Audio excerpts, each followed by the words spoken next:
భారత chartered accountants institute ICAI నూతన అధ్యక్షుడిగా విశాఖకు చెందిన ప్రసన్న కుమార్ బాధ్యతలు స్వీకరించారు. ఢిల్లీలో సహచరుల కోలాహలం మధ్య బాధ్యతలు చేపట్టారు. తమిళనాడులోని తిరువళ్లూరు జిల్లా నెడంబరం గ్రామానికి చెందిన ప్రసన్న కుమార్ సీఏ పూర్తి చేసి 1985లోనే విశాఖలో స్థిరపడ్డారు.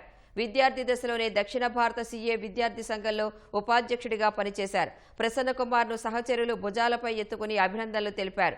ఆయన ఎన్నిక తెలుగు వారందరికీ గర్వకారణమన్నారు.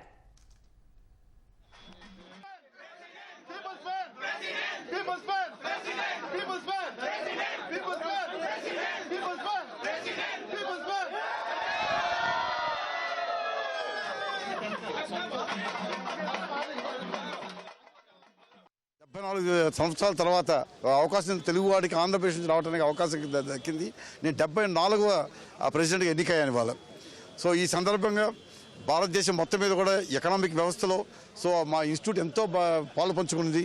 ప్రతిరోజు ప్రతి పూట భారత ప్రభుత్వంతో కలిసి స్టేట్ గవర్నమెంట్తో కలిసి పనిచేసి భారతదేశాన్ని వికసిత్ భారత్ 2047కి సాధించేదానికి మేము అందరం కూడా కృషి చేస్తున్నాము. ఇంకా ఫర్దర్ హైట్స్ తీసుకెళ్లి భారతదేశాన్ని డెవలప్డ్ కంట్రీగా చూడాలనేది మా ఉద్దేశం.